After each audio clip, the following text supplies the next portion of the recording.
Hi, and welcome to Finding Your Way Through Therapy. The goal of this podcast is to demystify therapy, what can happen in therapy, and the wide array of conversations you can have in and about therapy. Through personal experiences, guests will talk about therapy, their experiences with it, and how psychology and therapy are present in many places in their lives. With lots of authenticity and a touch of humor, here is your host, Steve Bisson. Merci beaucoup, thank you, and welcome to episode 119. If you haven't listened to episode 118 yet, it was a reverse episode. So basically, I took Lisa Mustard's episode that she recorded for her podcast and put it as mine because I thought it was an equal exchange. So I hope you enjoyed it and go back and listen to 118. But episode 119 is probably one of those subjects that I find so important to me. And as first responders, you guys have listened for a long time. You know how important it is to me. And today we're going to talk about a documentary that will air officially October 3rd, 2023, and it's called First Responders in Crisis. It features a former guest of ours, Brian Harkins, and if you want to go back to listen to his episodes, please go ahead and do so. But the interview today will not be with Brian. Brian will be doing something else with me. But the actual guest this week is three very important people of the movie. Keith Hanks is considered the person that is the main character of the movie. He's a retired firefighter and EMT from Massachusetts and a 21-year veteran of fire service. He was a trainer, certified educator, and field training officer. He was diagnosed with complex PTSD in 2015 before retiring, and then ended up working on different things, including filming this lengthy documentary. He currently resides in New Hampshire with his wife and is a proud father of 3 grown children. Scot Ruggles is a football coach turned actor. He actually coached Division I college as well as high school, and he's now an actor. He also is helping with this documentary, and he has been very fortunate to be throughout the process of First Responders in Crisis and wanted to be part of the documentary. And finally, and not certainly the least, is Corey Moss. Corey Moss is the co-director and producer of First Responders in Crisis. He is the writer-director of different movies, including White Elephant, has also been part of documentaries such as Soccer Slam, as well as Dear Jack. He's been around for a long time. He's been an executive producer at MTV, AMC, Yahoo, Artist First, Hearst, and Complex Networks. Can't wait to talk to all three of them. And here is the interview. Well, hi, everyone. And I can't tell you how excited, I know I say this a lot, but this one is really dear to my heart. I have Greg Moss, Scot Ruggles, and Hanks. I want to say all the names correctly. If I screw it up, let me know. They're going to be part of a documentary called First Responders in Crisis. There's going to be a release on October 3rd, 2023. But I know that there's in Townsend, Massachusetts, they're going to have a premiere on the 26th. And if anyone is listening to this, I have tickets for you guys to go and see it that were provided to me. But this is so important to me because it talks about something that I know is very difficult: first responders and mental health. I saw a little synopsis. I'm quite impressed. And as you know, Finding Your Way Through Therapy is very committed to helping first responders as best they can. So welcome, guys, to Finding Your Way Through Therapy. Thanks for having us. Yeah, thanks for having us. What I like to do all the time is there's two standard things. I want everyone to introduce themselves because I can never do justice, even with the bio you gave me. So I'll start off with Keith, if you want to go first. Sure. So I'm Keith Hanks. I am a retired firefighter EMT from Massachusetts. I worked 21 years from 1996 to 2017 for different levels of fire and EMS organizations throughout the state. Ended up leaving the job on disability due to PTSD, post-traumatic stress. Before leaving in 2017, I got diagnosed in 2015, where I began advocating for first responders trying to get help, being okay to get therapy, being okay to talk about how this affects us. And it's sort of just taken off from there and led to a lot of different paths, both in books and writing and now film. And it's just been an incredible journey of trying to open up the minds of not just the first responder community, but those that look up to the first responder community and trying to let everybody know that we're all human beings and that this stuff affects us, and it tends to be a tough world. So in a nutshell, that's kind of what I do and who I am. I always tell my clients who don't know much about firefighting, I said, imagine living somewhere for 24 hours and then going home and saying, hey, erase everything you just thought about or saw. Bingo. Bingo. That's very hard to imagine for many people. So welcome, Keith. I'm happy to see you here. Corey Moss, you want to go next? Sure. Yeah, I'm a director, producer, writer. I've been in the entertainment industry for over 20 years now. I've made a bunch of different movies and TV shows and digital series, scripted and unscripted. I've been working on quite a bit of documentary work over the last few years, including this project, and I'm excited to be on the show to talk about it and to talk about this important subject. Well, welcome, Corey, and thank you for doing this project. This is near and dear to my heart for many, many reasons. And as we record this, it is 9/11. I know it won't be released on that day, but I want to note that we're recording on 9/11 because we should never forget. So, Scot Ruggles, you're next. Yeah, I appreciate having us on. I grew up, right down the street from where you live, so I'm familiar with Central Massachusetts in a small town called Townsend. I'm a former college and high school football coach turned actor, producer, and now director in Los Angeles. Grateful to have had the opportunity to live in all those professions, meet some great people, and such an honor to do this project with these two guys. Welcome. And one of the things that I find particularly interesting is going from a coach to what you're doing now. I think it's all coaching and directing, and sometimes can be very similar if you ask me, but that's just my 2 cents.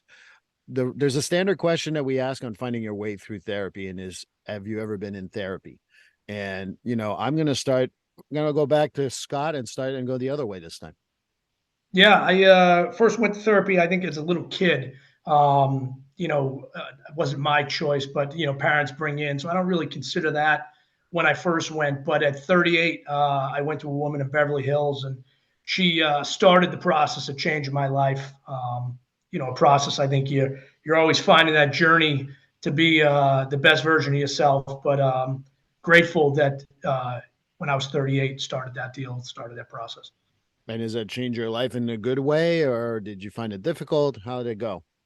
Yeah, I mean, I think everything's difficult, right? Anything worthwhile is difficult, but it's been a wild ride that I don't know if I'd be sitting here if I didn't start doing therapy and some other things in life. I like to remind people that therapy is very messy, and it's not like something where you go 12 weeks and you feel better and I send you in your merry way. Because if I could, I would. Yeah. But as a therapist, that's just not possible. Corey, have you ever been in therapy? Yeah. So, mental health has been, something that's come up a lot over the last decade, especially through work and just different things. And I knew right away that it was important, and that these are things that we need to, address more. And then it really hit me personally over the last few years. I had a really close family member go through a mental breakdown over Christmas while I was there. And then I had my first anxiety attack. And both of those things were instrumental in leading to my interest in taking on this project. Believe it or not, neither of those things inspired me to actually go to therapy, which I look back on and I'm just like, what was I thinking? And really what pushed me in was finishing this movie and telling myself, like, I need to put my money where my mouth is. I just made an entire movie telling people that they need to deal with their shit and not just bury it. And here I am burying my stuff. And, it had been, over a year since my anxiety attack at that point, and still hadn't gone to therapy. So I started last November. So I'm still very new, but it's been fantastic. And I feel like I've learned tools over the last, 8 to 10 months that I use almost every day now. And so it's also, I feel a little bit even more connected to this project because I can't even begin to, understand what Keith and what Brian Harkins and what a lot of the guys and gals in our movie went through, but I can at least relate to them on like, hey, we're all like dealing with it now, and that's a good thing. So It's sad to say, but the pandemic made us deal with our mental health a lot more. And then it opened the eyes to other people with their mental health issues. And I still think there's a long way to go. But again, that's my little soapbox here. I'll get off of it so that Keith can get on his. So go ahead, Keith. Have you ever been in therapy? Quite a bit. Much like Scott, I definitely was sort of not forced, but led to therapy as a child. And I sort of stopped going as a teenager, rebellious teenager, you can't tell me what to do kind of thing. And then as my, the job sort of took hold and gave me, some more skeletons in my closet, I went back to therapy at a lot of different levels. And some was just regular therapy. Some was, I lost my first wife when I was 24. So I had grief counseling. And then, like I said before, in 2015, I actually started trauma therapy, and there was different levels of intense therapy, invasive procedures that had good and bad results. But I still stick with therapy, and I use other modalities and stuff upon it. And I swear by therapy. You gotta have someone you can lay this stuff on and get it out of you and process it and heal from it. And I absolutely, I swear by it. I still go every week. I'm never going to hear an argument out of me. And I think that it's important to realize that a modality can help you so far. I specialize in cognitive behavioral therapy. I actually went to school in Worcester for it. And but to tell you that I don't use the young shadow work, I am an EMDR therapist also, which helps with a lot of the first responders and the trauma people. So I do a lot of different modalities, because if you think only one modality is going to work, it's just crazy. Right. No pun intended. Keith, how about you tell me a little more about the modalities you've been in, because you talked about a few of them, but you didn't tell me everything, and want to hear more of your experience. Yeah, it was really in 2015 when I started doing trauma work that the other modalities started kind of coming up. And right away, before my official diagnosis of complex PTSD, I tried EMDR, which several different sessions on several different parts of my life, and had some good results, had some bad results. But it was overall, EMDR really did help me process a lot of singular events throughout my life. While on a very lengthy inpatient, I also tried ECT treatment, the electronic shock, which was looking back on it, my trauma therapist at the time was like, I'm not going to tell you not to do it, but it may not benefit you the most. And I actually ended up, it helped me get out of my depression. I was in a massive depression at the time, and it broke the depression. But it caused me significant amounts of memory loss, still to this day. But it benefited me. It got me from being a suicidal person to being able to grasp reality, live in the now. The big thing I do with therapy these days is meditation and mindfulness. And it's not always necessarily looked at, it's more so these days, it's not always looked at as like a mental health resource, but it keeps me more baseline than anything else I do, because it keeps me in the now. And it allows me to tap into things, to process things with my therapist that I wouldn't be able to do if I wasn't practicing, mindfulness and meditation, and trying to, pardon the expression, kumbaya myself every day. Things that I used to frown upon as a younger man, for sure. But breath work as well is another modality I use.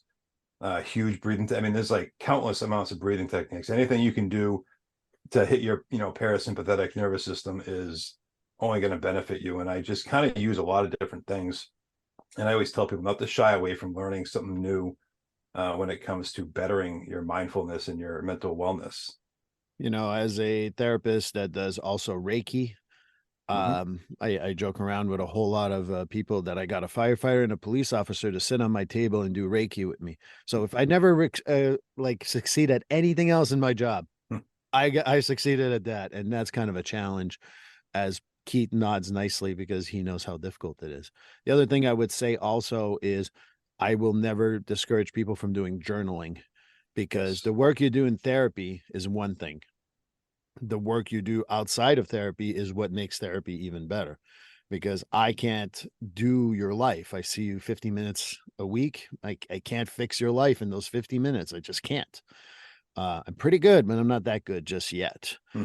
Have you found, Corey or Scott, that there's different things that have worked for you that maybe outside of therapy has helped you for therapy? Yeah, I'm Yeah. glad you go ahead, Corey, you Scott. want to go? Go ahead. All right, go, I'm Scott. glad you mentioned journaling. I'm glad you mentioned journaling because that's been a big one for me. Like, I think all of this stuff is like stigmatized, right? And even journaling.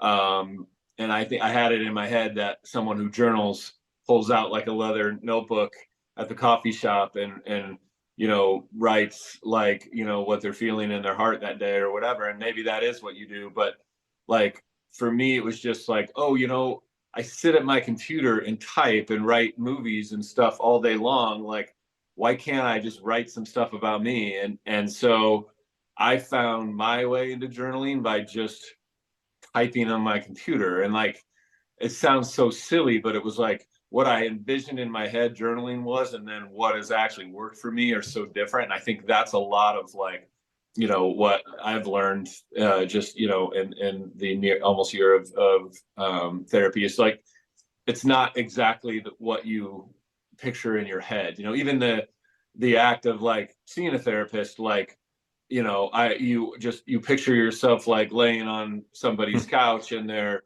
asking you like the deepest questions. And I think like, for one, I think most therapy that I see and hear of now is all done like we're right now, over Zoom or whatever, just pretty chill. It kind of it's a different sort of environment than laying on someone's couch. And also like I was quick to learn that it's kind of like what I want to talk about. It's not necessarily being probed with questions. And so I find myself throughout the week actually writing down things that I'll want to talk about, so I don't forget. Well, if you ever look for a therapist, just look me up, because those are my favorite clients who come in with an agenda. Because as much as I'm a hockey fan, I'm from Montreal, so talk about hockey sometimes with my firefighters and my first responders, because that's what gets them talking. Then I transform it to psychology and therapy, because that can be done. But my favorite ones are come in, they have like a notepad, and all right, Steve, I got plenty of things to talk about. That gives it a lot easier for us, because again, the work in therapy is 50 minutes. The work outside of therapy is the rest of your life. And that's what you should bring to therapy. But again, I'll keep on pushing down until I get blue in the face. Scott, is there something that has worked for you outside of therapy that's been very beneficial for you? Yeah, like Keith, meditation has been a big part of my life. But in addition to that, yoga has, I'm pretty intense by nature, obviously with my coaching background and such. But, there's not a lot of times and places where you can walk in a room with no cell phone, no talking. And I prefer, a form of heated yoga, but it's been very relaxing, very calming. And I think that has helped me in many ways in life, but especially to get into the meditation by doing the yoga has been a game changer for me. I love yoga. And if you ever do Pilates, you'll see how weak we all truly are with our muscles. And it really is a great one too. So I like yoga and Pilates. But Scott, the one thing that comes to mind, and I think Corey mentioned it too, is there's a lot of stigma that comes from mental health and how to address it. How do you address the mental health stuff in your life and other people that you know? Well, I don't shy away from it, I guess. I think a lot of people, there's a fear, I think, with mental health. Like it's almost like the version of the bully from our childhood. People don't know how to attack the bully, especially with the suicide rates today and not just adults, but kids. So I just sort of attack it face first. And I think, part of my job when I was coaching at UCLA was talk to some kids with some of their off the field things they had going on in life. And I would just get vulnerable with them and sort of expose some of the things that I've gone through to get them to open up. But I think the only way to really attack mental health is to face it, head on. And, again, I don't think you're going to make change by tiptoeing around certain things. And I think the only way to, go after some of these things that are very hard to discuss is to go dive in the deep end. And I just don't shy away from it. when I talk about it to people. Had a lot of people who struggled with the stigma, and I always say that if you broke your arm, would you go try to put an ace bandage on it and say you'll be good in 8 weeks? No, you go see a doctor, you get it fixed, and you get the PT, you get everything around it. Mental health is the exact same thing. You can't just like, oh, I feel bad. Oh, go home and read a book. You'll be fine. No, you got to work at it. You got to do some effort. And that's how you lift stigma, is you say that if you think mental health's going to be easy and it's only for crazies, I've got the evidence of 4 people here and many, many other people who have gone to therapy who are not, quote, crazy, but still really find the benefits of it. I don't know if you see anything type of stigma, Corey, especially I know that everyone in Hollywood has a therapist from what I understand, but do you see any other type of stigma that you would like to confront in regards to all that? Absolutely. And just to back up to what you said, Steve, the analogy of mental health and physical health, we've all heard, and I was thinking about it the other day because in regards to, just your annual physical and how your insurance companies require it, and jobs, and an athlete is required, obviously. And I feel like there should be a mental health version of that. Like, you may claim to be the most mentally sound person on the planet, but what would be the harm of once a year going in for a mental health checkup the same way that you do a physical? Anyway, I've been thinking a lot about that because I think that could be a really interesting way also to kind of help break the stigma a little bit. I mean, the best way to break the stigma is to go one time, right? Because then you see what it really is. And if you were required to go through your job or through your insurance or whatever it might be, maybe that would change. And also, I think changing it to where it was like not necessarily something where you needed to go every week, or like, because I think that's one of the misconceptions is that you have to do therapy a certain regimented way, and I think therapy could benefit people if it was just a once a year or whatever, or just at certain times in their life or whatever. So, but I absolutely, I grew up in a house with 2 other brothers, and like the 4 people on this call, like we were various forms of athletes and tough guys, and like just not even therapy, but just really communicating about your feelings. It was not something that we did, and it's years later now that we end phone calls by saying love you bro, or love you dad, or whatever, because we had no problem saying love you mom, but saying love you dad was different. And I think like that's all stigma, and so I've faced it my whole life. So, and we didn't, Scott and I didn't set out to make this movie First Responders in Crisis with any sort of agenda. We discovered an incredible story in Keith, and then through Keith discovered layers and layers of other incredible stories through other people. And but when we finished this film that we believe is a beautiful piece of art, it's very easy to see that this movie can do something beyond just entertain, which is to break the stigma, and in a huge way, I think. And the biggest way is that basically most of the movie is tough guys and girls, women, breaking the stigma and communicating and breaking down and being honest with us. And so that's exciting, incredibly exciting for me. And I know Scott feels the same way and Keith feels the same way, is about having this movie come out now in a few weeks is, we're doing it with this movie. Like we're showing people at their most vulnerable. And I can't thank them enough for doing that for us, for coming onto camera and being real, breaking down into tears, going into dark places, and so that's the thing I'm most excited about is being able to break the stigma with this movie. I appreciate you doing that. And, the one thing I remind my clients, I have clients on the maintenance plan, and literally one guy once said, I come in every 3 months, you're like my oil change. If everything's good, I just go on my way. If not, you kick the tires, stay for a couple of weeks, and then go back on my own merry way for 3 months. I think that's not the worst thing in the world. Absolutely.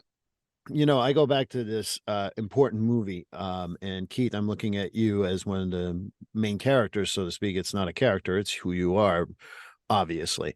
But you talk about some of the stigma that some of the firefighters, police officers, EMT, paramedics, and everyone in the first responder world really struggle with.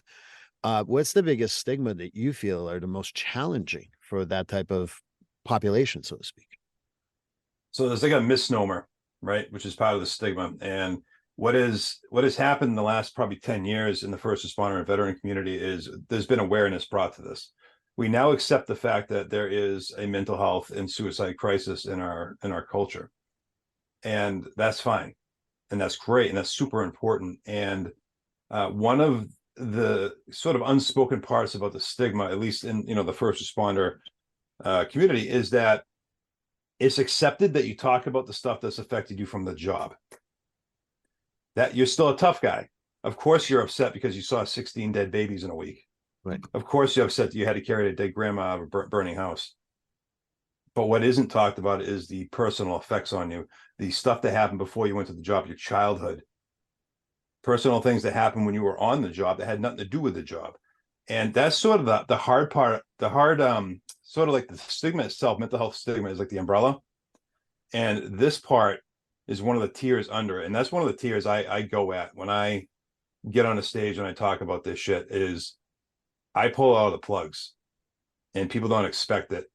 And the one thing with this audience is that they can handle raw stuff. They don't want to talk about the stuff that isn't the tough guy stuff, but they can handle the raw stuff. And that's what needs to be done is we need to start talking about the other things, not just, the lights and sirens. We need to talk about the stuff that happens when we're sitting on our couch, the stuff that happened before we decided to go to the academy or boot camp or whatever it is.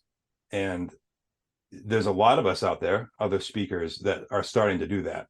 And I think that's an important part. And one of the most difficult parts of the stigma is getting the men and women of the first responder world to be able to appreciate and believe that that's a lot of what makes us who we are on the job is the stuff that happened before or this happening off the job.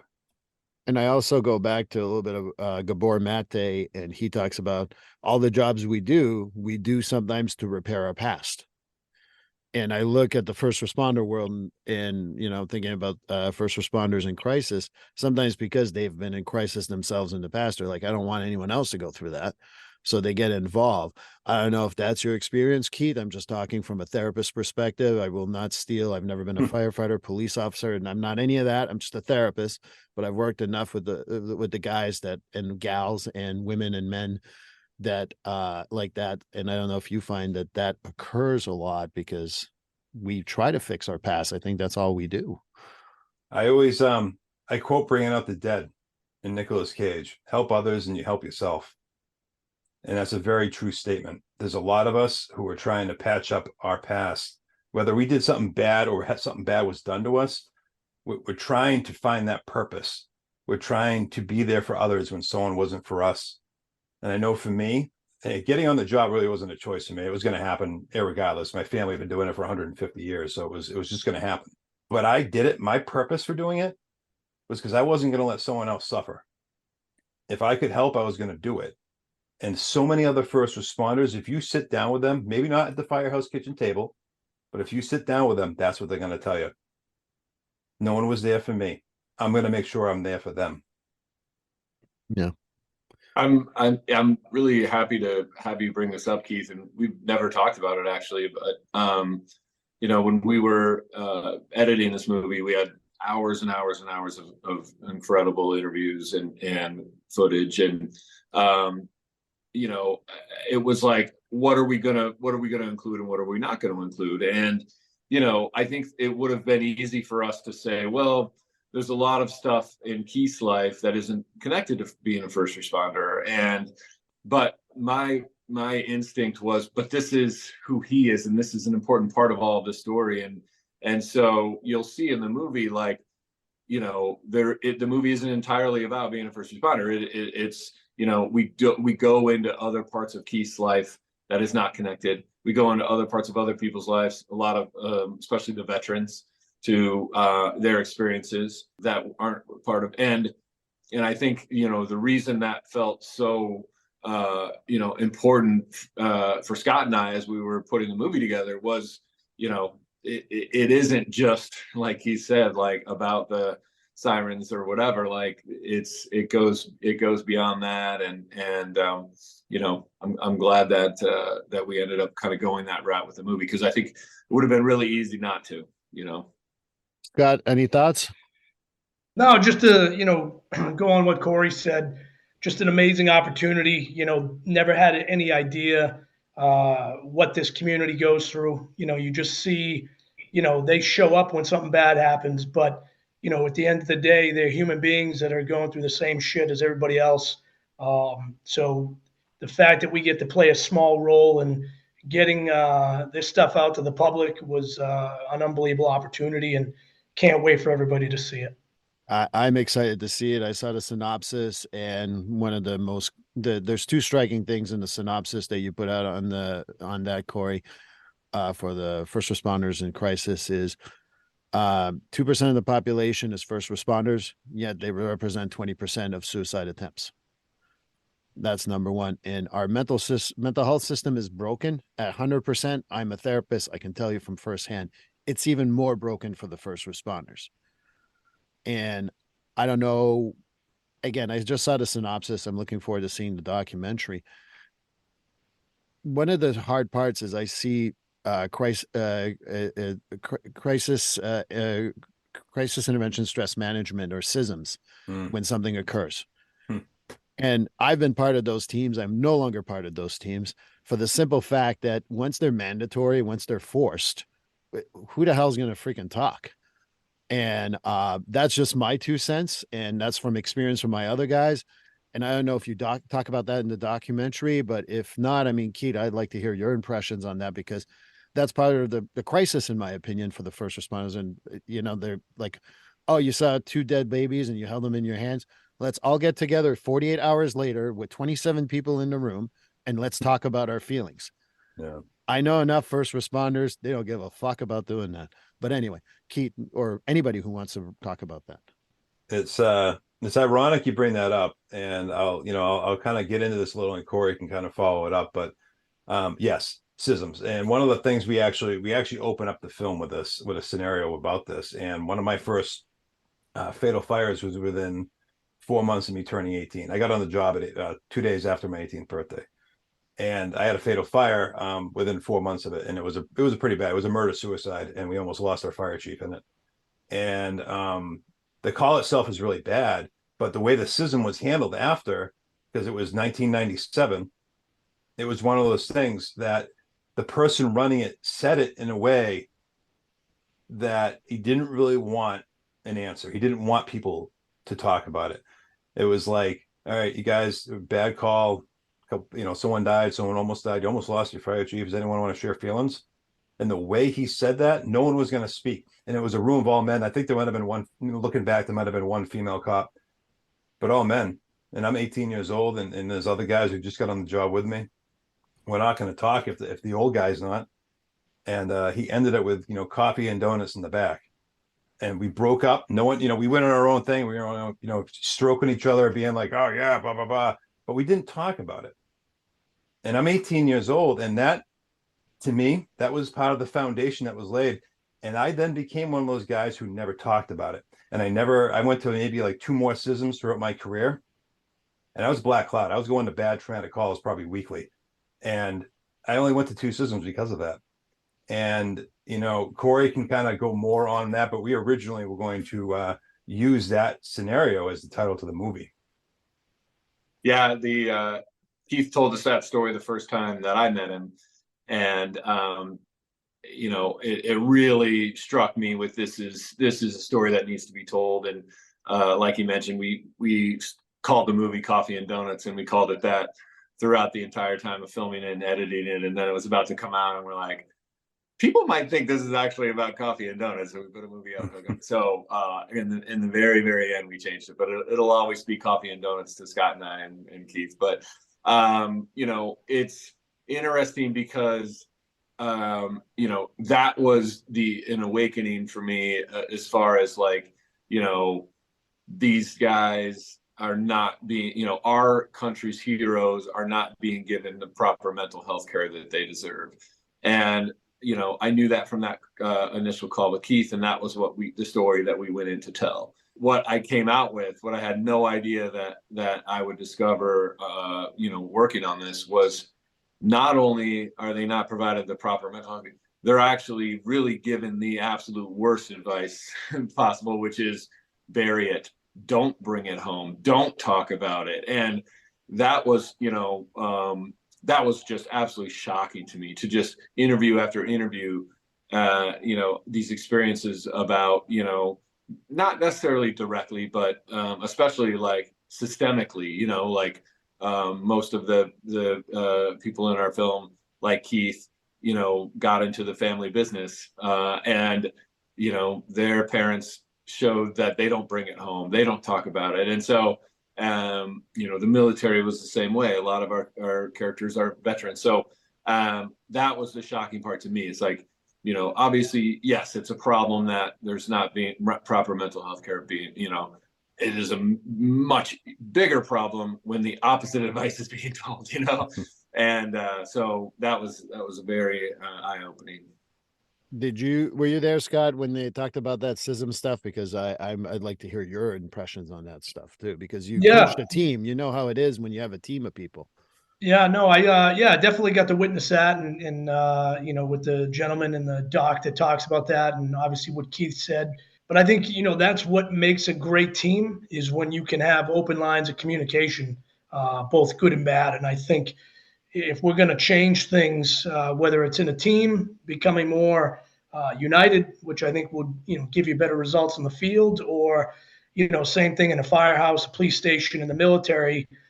If these guys could freely talk with, you know, other men and women in their companies or their units, you think about how strong, you know, they would be overall. And I think, you know, the world owes them that solid, or that favor, to find a way to lift this, you know, stigma that you can't talk, that you're weak, and start, you know, using like a visual that the toughest people in the room are the ones that are willing to talk about it. It's not the guy that's willing to go up to somebody in a bar and punch him in the face. That's not tough, you know. And I think that's what people, you know, think is tough. But the strongest and toughest people that I've met are the ones that will freely open up that they might be having a bad day and they could use some help.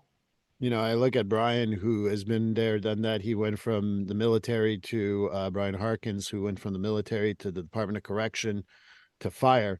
And he's a pretty impressive dude. And then you listen to him talk, and he's so open, and it just makes you want to talk about it more. And I know he's part of the documentary First Responder in Crisis, and I have a lot of admiration for Brian because I've talked to him several times now. One of the other things that I don't know if you address in the movie, you said you spoke to a doctor. The hardest part for me as a therapist is, you know, I don't claim to be a first responder.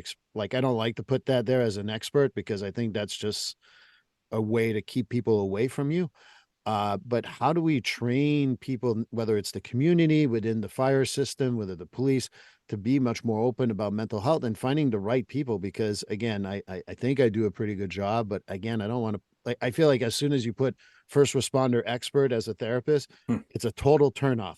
So I don't put that there anywhere. I say I work with first responders. I don't know if that's your experience, or anybody wants to go and talk about that. I think a big buzzword, and you probably know this these days with first responders, is culturally competent when it comes to this, and it gets misused. It's really hard to have culturally competent modalities and therapists if you're not going to allow these people into our world. You can't get the experience if you can't get the experience. And it does take a unique personality, and that's all it is unique personality, to be able to tolerate the things that a first responder, man or woman, you know, salty veteran or newbie, is going to tell you. Because it's not just the job, it's not just the bad calls, it's waiting for that next call, it's coming home and being off for 72 hours and not really being off, is hearing the bells and seeing the house lights go off and hearing the radio when you're nowhere near one. And that's the stuff that therapists and other modalities, clinicians, licensed social workers, whatever they are, in order to become culturally competent, they need to get into this, and they don't need to become a first responder.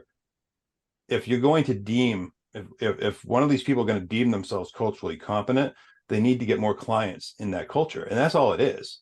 And I think and I deal with it all the time. Well, this person isn't part of this clique. They're not part of this fraternity house where you can go and talk about your war stories. It's like, well, you got to let them in. These people got to get experience with people like us, because for the past 100+ years, we've been putting up a brick wall and telling these people to go pound sand.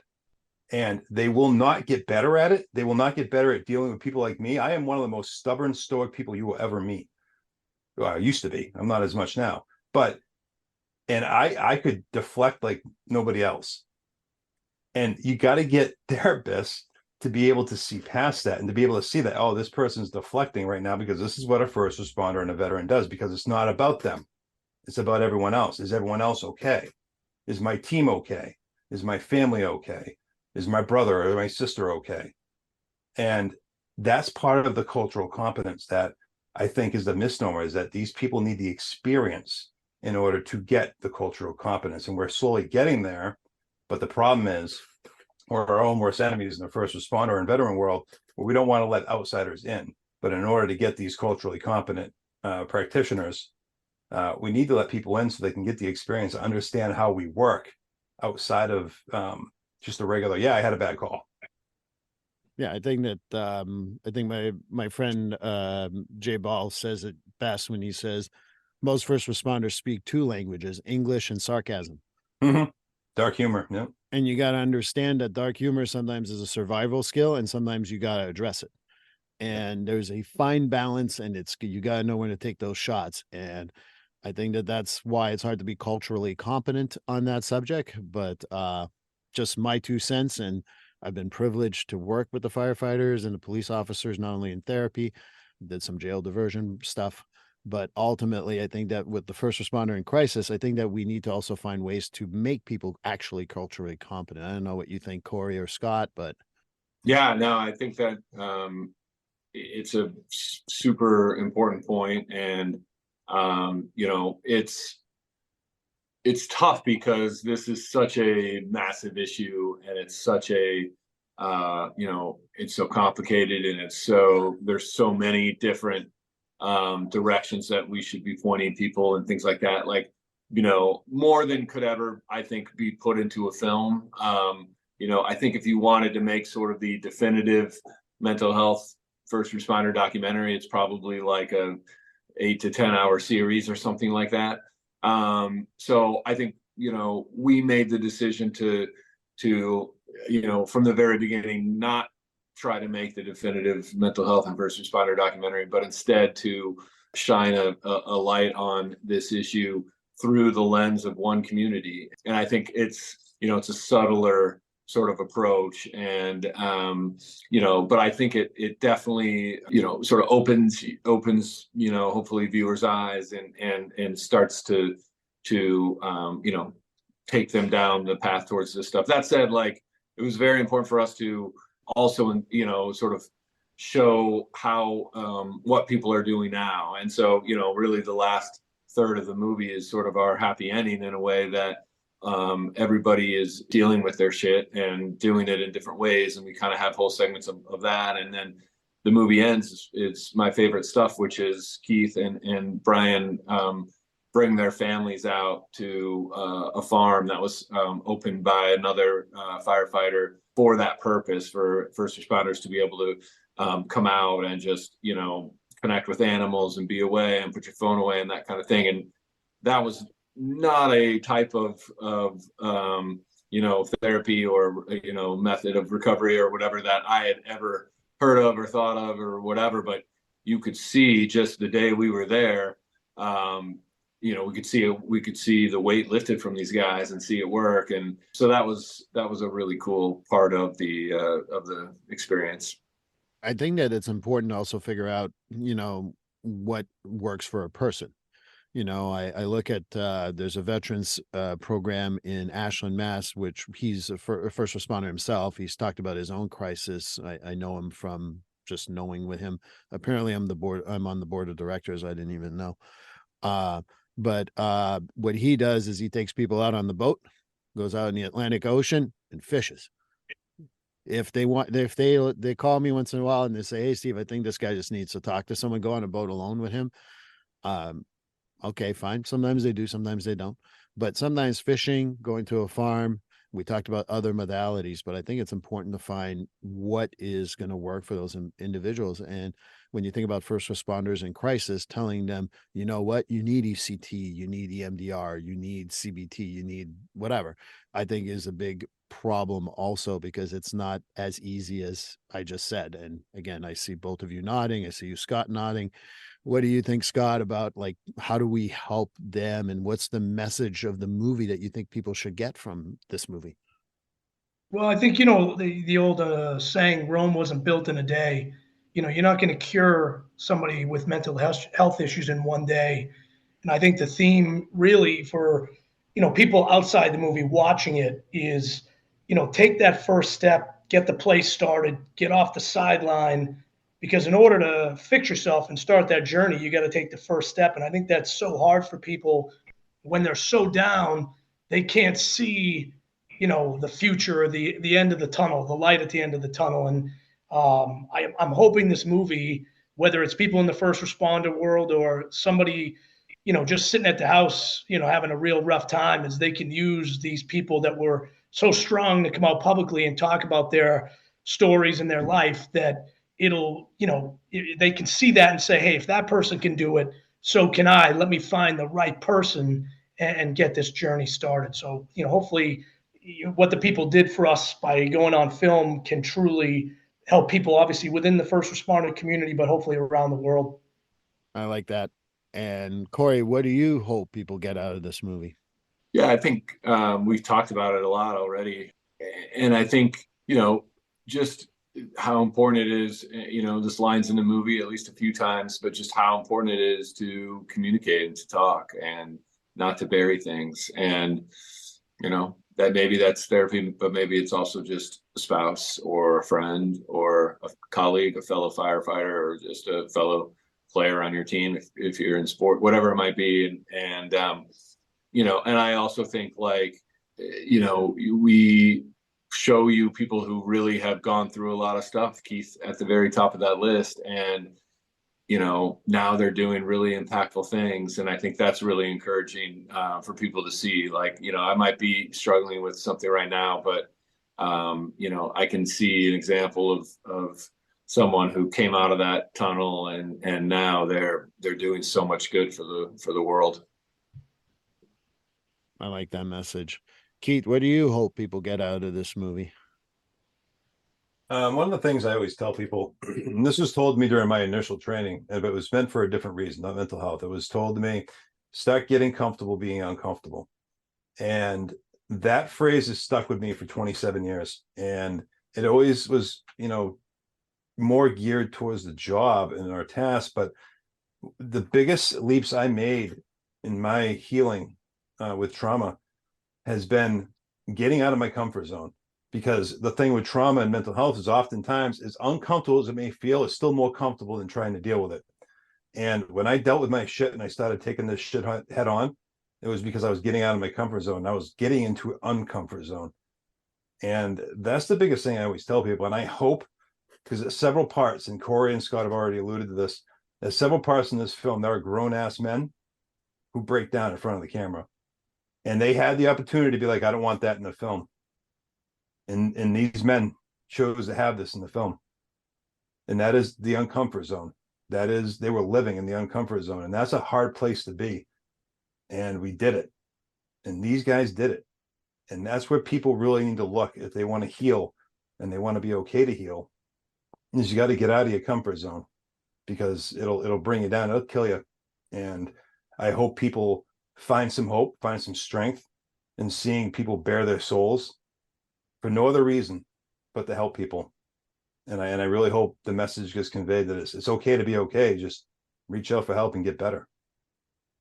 I think that the other message I hear from everyone is that reach out to your team and be there for each other, because one of my favorite quotes from my buddy Jay Ball, who talks about how you don't need to have bars and stripes in order to be a leader in any department of where you're at.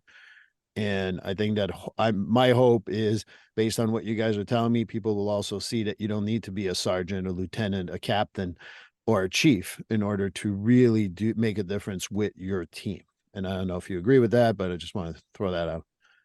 Leadership is not defined by rank. 100%. I think that on that note, I'd like to hear more a little bit about Corey. I turn to you. The release of the movie, where can we find it, stuff like that? Can you let me know? Yeah, absolutely. So the movie comes out October 3rd, and it'll be anywhere that you can buy or rent movies. So iTunes being the biggest one, but whether it could be Amazon or DirecTV or Redbox or whatever it might be. There's a screening in Townsend, obviously on September 27th. Big 500-seat theater, so there's plenty of tickets still. We're bringing out all the characters from the film will be there and sort of celebrate everyone's hard work put into this and stuff. So that's going to be really special. And then we're doing a Los Angeles premiere at the Awareness Film Festival, which is on our release day on October 3rd. And that's going to be a really special night too. It's actually a fundraiser for the victims of the fires in Maui. So that's going to be a really cool event as well. And then, that day, October 3rd, is when the movie comes out. I believe September 23rd, around that time, a few weeks out, there's going to be a special like pre-buy discount where you can buy the movie early for like $4.99 or something like that. So if you follow the movie on First Responders in Crisis on Instagram and Facebook and TikTok, we'll have all the details there as far as the pre-sales and those types of things and details on the premieres and whatnot. But yeah, thank you for asking. Thank you so much for having us on. And it's important what you do, Steve. And, we're champions of that and always here to help you. And we really appreciate your support for our project. From the bottom of my heart, thank you guys. Keith, for putting yourself out there. Corey and Scott, for just being part of this project that is so important. And I'm going to link all this stuff on the show notes from the podcast. And we'll definitely have a lot of people go and watch it because it's a very important project. So thank you, guys. Oh, thank you. Well, that's it for episode 119. Thank you so much, Scott. Thank you so much, Keith. Thank you so much, Corey. Hope you go and listen to this documentary, available October 3rd on all platforms where you can buy or rent movies. For episode 120, there will be a returning guest, Lynn Key, who will talk to us in regards to the different parameters that she has faced in regards to legal issues based on the stories she told on different episodes before in regards to the sexual trauma and abuse that she went through. So I hope you join us then. Please like, subscribe, and follow this podcast on your favorite platform. A glowing review is always helpful. And as a reminder, this podcast is for informational, educational, and entertainment purposes only. If you're struggling with a mental health or substance abuse issue, please reach out to a professional counselor for consultation. If you are in a mental health crisis, call 988 for assistance. This number is available in the United States.